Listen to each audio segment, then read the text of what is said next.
Senhores telespectadores, no nosso último programa estivemos no Porto, capital da cultura 2001. Bom, eu não mostrei senão uma pequena parte das coisas que queria mostrar e por isso voltei hoje cá. Queria chamar a atenção para isto. O Porto é conhecido no nosso país como capital do trabalho. Bom, e há pessoas que entendem que estas duas expressões, capital do trabalho, capital da cultura, não ligam lá muito bem. É importante refletir sobre isso. Realmente é verdade que em Portugal, em regra, o trabalho é para uns e a cultura é para os outros. Ainda é verdade que a nossa juventude está dividida em dois grandes grupos. Os que, como trabalham, não podem estudar e os que, como estudam, não podem trabalhar. Bom, mas tudo isso são coisas superficiais, porque a realidade é esta. Cultura é apenas uma mais-valia do trabalho. Onde não há trabalho, atividade produtiva, criação de riqueza, não há cultura. Todos os ciclos culturais brilhantes têm na sua base uma economia próspera, rica. É claro, podem-me dizer, isso não é bem assim, porque os gregos não trabalhavam e a cultura... Bom, não trabalhavam, talvez, os próprios filósofos, mas debaixo deles existia uma população imensa que revolvia o mundo para encontrar riqueza. E houve sempre realmente um pouco essa tendência. As pessoas que se dedicam à cultura gostam que sejam outros a trabalhar para eles, mas é realmente do trabalho que resulta a cultura. Isso é muito visível aqui na cidade do Porto. Vou-lhes mostrar 2 ou 3 exemplos que mostram isso com toda a evidência. Estou agora aqui numa livraria antiquária, a livraria académica, numa sala de raridades bibliográficas, tem tesouros. Eu vou chamar a atenção para alguns, por exemplo para isto. Isto que está aqui não é bem um tesouro, porque é uma edição relativamente recente, uma edição comemorativa da inauguração da Ponte da Rábida, que tem 50 e tantas gravuras do Porto. Algumas são realmente muito bonitas. Queria acentuar o seguinte: a cidade de Lisboa não tem nada que se pareça com este extraordinário número de gravuras da cidade. Representam cenas de navegação, cenas campestres, cenas de mercadoria, de exportação, de embarque de vinho, navios que entram, navios que descarregam, a população aglomerada no cais, muitas vistas do Rio Douro. Bom, é uma coleção realmente lindíssima, preciosa, e só a existência de monumentos como estes mostram até que ponto a cultura é prezada aqui no Porto. Esta livraria é a livraria académica, presta uma grande atenção a Camões. Eu estou-lhes a falar junto de um busto raro de Camões, rodeado de edições raríssimas de Camões, como por exemplo esta belíssima tradução inglesa feita em Londres dos Lusíadas. E a propósito de Camões, vou-lhes mostrar uma outra coisa.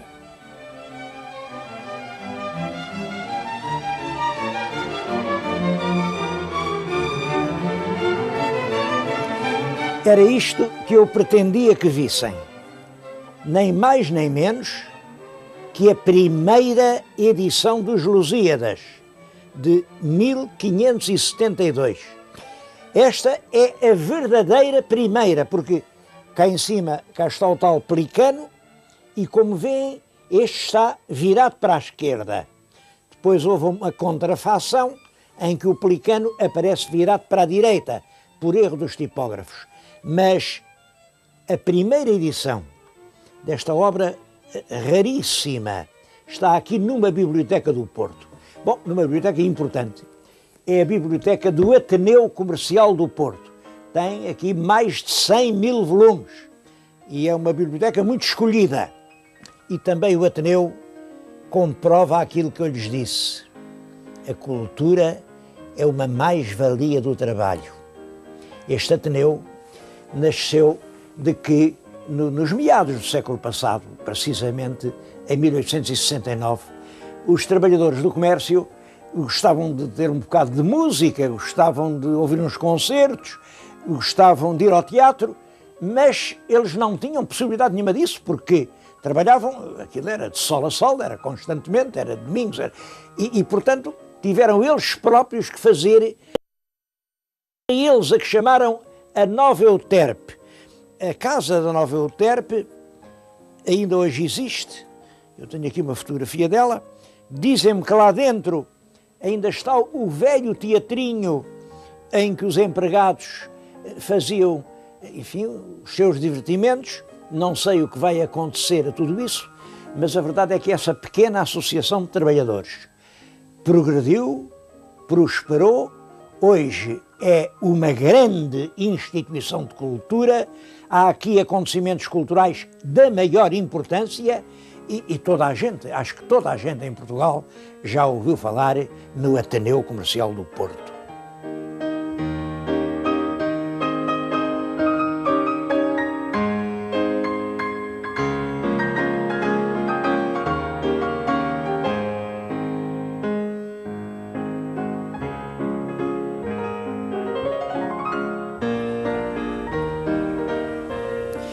Uma outra história formidável do Porto que mostra até que ponto cultura é trabalho.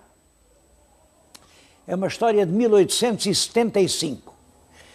Nessa altura, só as pessoas importantes, os senhores burgueses, donos das lojas, com as suas respeitáveis famílias, é que iam ao Teatro Príncipe Real.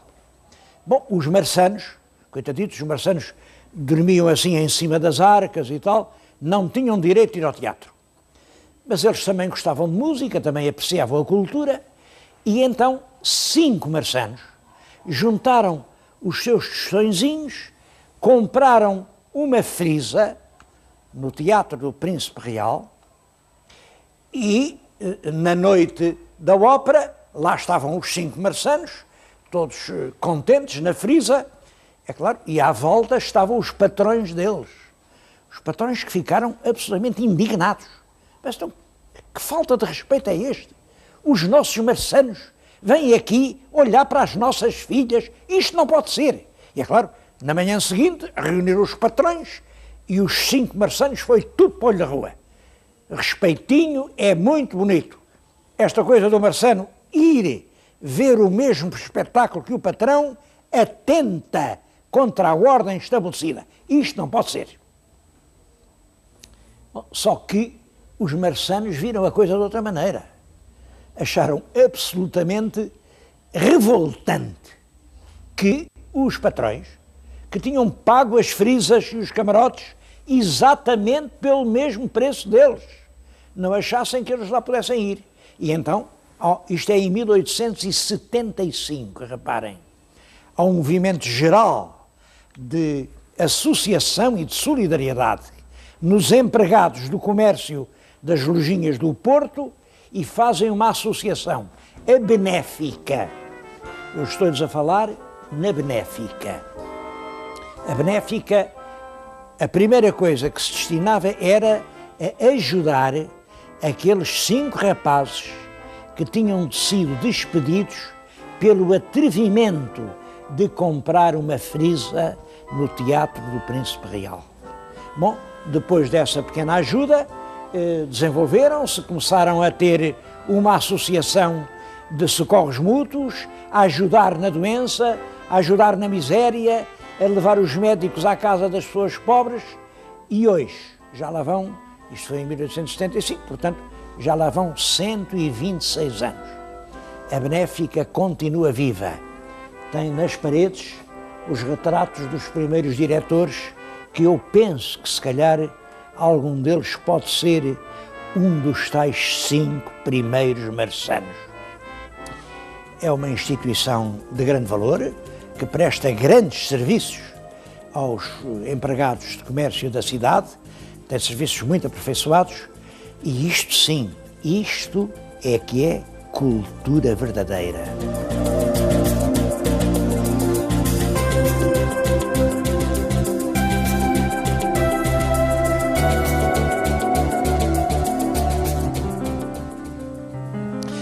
A Cooperativa Árvore é um espaço de criação cultural. Criação cultural, isto é, de pesquisa, de procura de soluções plásticas novas. Eu acho isto extremamente importante. Como sabem, Portugal é um país extremamente conservador. Nós repetimos em cada época os modelos herdados do passado e quase sempre as nossas inovações são importações. São coisas que a gente viu lá fora, faz cá dentro a ver se também fica bem. Ora bem, a esta regra penso que a Árvore é de facto uma exceção. É realmente um lugar, uma reunião de plásticos e de pensadores de todas as origens e influências. Aqui pratica-se a pintura, a escultura, a cerâmica, a serigrafia, a litografia, a gravura, fazem-se muitas exposições, há debates exatamente sobre o sentido da expressão plástica, porque este problema da arte, afinal, o que é arte? Bom, como sabem, para cada um sua verdade. E a gente continua muito agarrado àqueles moldes que herdou no século XX, tinha-os herdado do século XIX, aquilo ainda vinha tudo muito do romantismo. Estávamos a viver uma arte com séculos de existência. Quais são os novos caminhos? Por onde é que se pode caminhar? É essas respostas que a Árvore tem procurado encontrar. E deve-se dizer com êxito, porque a Árvore dura há 38 anos de inovação permanente. É difícil aqui no solo do Porto, como sabem, é uma rocha compacta de granito, uma raiz perfurar, romper e perdurar. Mas esta árvore conseguiu perdurar.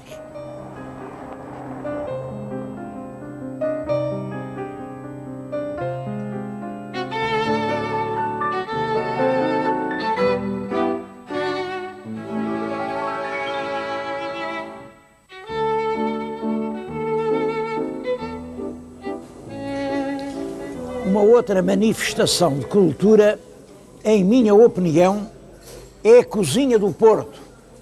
Bem, toda a gente já ouviu, conhecem as tripas à moda do Porto e sabem a origem disso. É que aqui o Porto, que é uma região pecuária, era na Idade Média uma região pecuária riquíssima, era aqui que as armadas dos cruzados se abasteciam de carne em barricas de salmoura.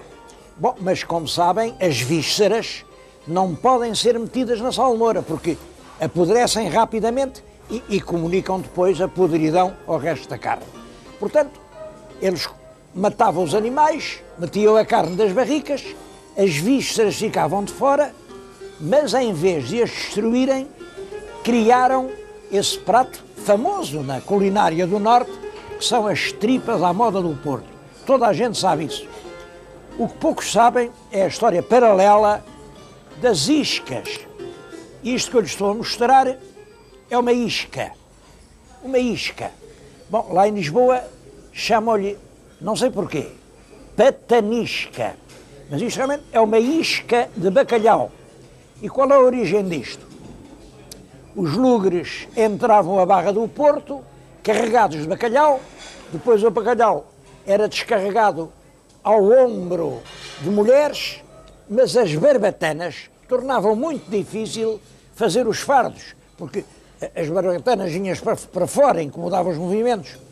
Então eles cortavam as barbatanas e ficavam ali montes de barbatanas de bacalhau, que eram utilizadas, porque enfim, sempre transmitiam um pouco do aroma do bacalhau à massa em que eram envolvidas e assim nasceram as iscas. Depois isto foi enriquecido, já também com a carne do bacalhau, e ainda hoje é um dos pratos característicos da culinária portuense. Esta capacidade de transformar sobejos inúteis em alimentos apreciados é sem dúvida cultura, do mesmo modo que a capacidade de transformar coisas úteis em sobejos e desperdícios é incultura.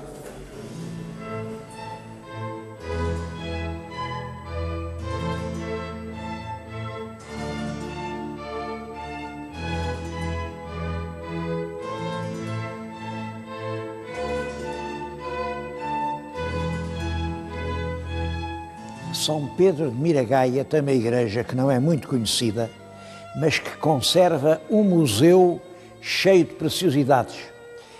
Está diante de nós um tríptico pintado na Flandres no século XVI, no tempo, portanto, da nossa grande atividade marítima. Era quando o Porto tinha uma ligação muito grande aos portos flamengos. E, é claro, em parte, as mercadorias do Porto eram pagas com obras de arte. Isto representa a descida do Espírito Santo, é o Pentecostes, e penso que a figura que além está ajoelhada é um mercador portuense. Foi a pessoa que mandou vir o quadro. Bom, mas há aqui muitos outros tesouros.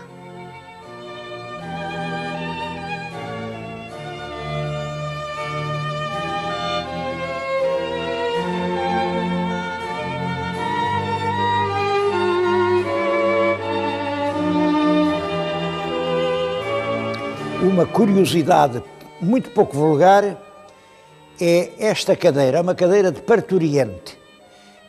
Os irmãos da confraria levavam-na à casa das mães que estavam a ter os seus filhos, nos casos difíceis, porque, é claro, esta cadeira facilitava o nascimento das crianças.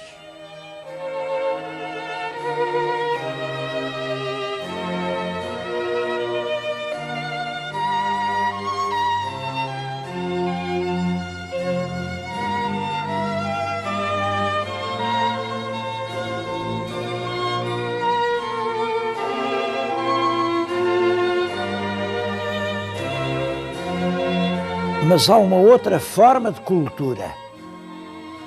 Cultura são valores.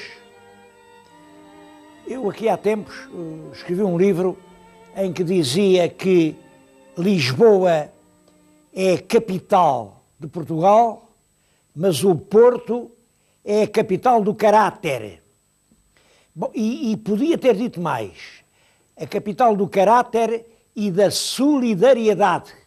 Não há nenhuma cidade portuguesa onde as instituições de solidariedade humana tenham tanta força, tanto poder, tanta vitalidade, como na cidade do Porto. Eu sei que posso ser injusto, porque há tantas, mas eu alguma tinha que escolher. Elas nascem fundamentalmente com as misericórdias no fim do século XV, atravessam todo o século XVI, XVII, XVIII. É claro, quando chega ao século XIX, as pessoas deixaram de ter fé. Deixaram de ter fé e, portanto, essas instituições que eram fundamentalmente religiosas, muitas delas, lá para baixo, morreram, apagaram-se como plantas que já não têm raízes. Aqui no Porto, não. As instituições religiosas, as velhas ordens terceiras, a Ordem Terceira de São Francisco, a Ordem Terceira do Terço, a Ordem Terceira da Lapa, a Ordem Terceira da Trindade, a Ordem Terceira do Carmo, continuam hoje ainda mais fortes do que eram antes e a ter uma atividade de fazer bem, de levar realmente um conforto a cada lar infeliz, um bocado de pão em cada sítio onde há fome, que são realmente um exemplo para todo o país. Eu tinha que escolher alguma, alguma para falar disso e escolhi a Ordem Terceira do Carmo. É por isso que junto de mim tenho esta imagem, uma imagem do século XVIII da Senhora do Carmo, e queria dizer isto ao meu telespectador. O emblema do Carmo é assim um montículo com uma cruz em cima. Bom, pouca gente sabe que aquilo representa realmente um monte. É o Monte Carmelo. O Monte Carmelo que fica hoje no Estado de Israel. E o Monte Carmelo tem uma história que faz parte da história da civilização. Uma história de há 3.000 anos. Parece que há 3.000 anos reinava em Israel e Samaria um rei Acabe, casou com uma mulher muito bonita, era Fenícia, uma mulher fenícia, que era a rainha Jezebel. E a rainha Fenícia convenceu o rei judeu a trocar de Deus. Imaginem, ele mandou destruir todos os altares de Jeová e fazer altares ao Deus Baal. O Baal, bom, é claro, é nessa altura que vive o profeta Elias. O profeta Elias achou mal e então desafiou os sacerdotes do Deus Baal para subirem com ele até ao alto do Monte Carmelo. E lá, no Monte Carmelo, é um monte, eu já lá estive, e é impressionante, é um lugar realmente impressionante. Ali vê-se até longe um Mediterrâneo muito azul. E o Elias disse: eu vou sacrificar um touro ao Deus que para mim é o verdadeiro Deus. Vocês sacrifiquem ao lado outro touro, um touro igual. E vamos pedir a Deus que venha dar um sinal de qual dos altares é o do Deus verdadeiro. Bom, estamos a falar da Bíblia, isto vem no livro dos Reis, do Velho Testamento. Lá cada um matou o seu touro, cortaram em quartos, puseram um altar e houve um grande estrondo nos céus, há um relâmpago e o touro do profeta Elias, quer dizer, o touro do Jeová, foi imediatamente consumido, ao passo que o touro do Deus Baal continua ali, ninguém lhe tocou. Foi a partir de então que os homens de Israel souberam qual era o Deus verdadeiro. É também a partir dessa altura que o Monte Carmelo se tornou uma espécie de altar místico. É ali que Deus se revela, é ali que se entende a verdade. Quando eu lá estive, vi que o monte ainda hoje está cheio de cavernas, umas cavernas com portas estreitas, viviam lá os ermitães, e isso é verdade desde há um período antiquíssimo, não sei até que ponto esta história da Bíblia traduz uma verdade exata. Agora, que hoje o Monte Carmelo é um lugar sagrado, Carmelo em italiano diz-se Carmine, em francês diz-se Carmel, em espanhol diz-se Carmen e em português diz-se Carmo. A Senhora do Carmo é a Senhora que passou a ser venerada nessa montanha israelita, a Senhora do Monte onde Deus disse a verdade.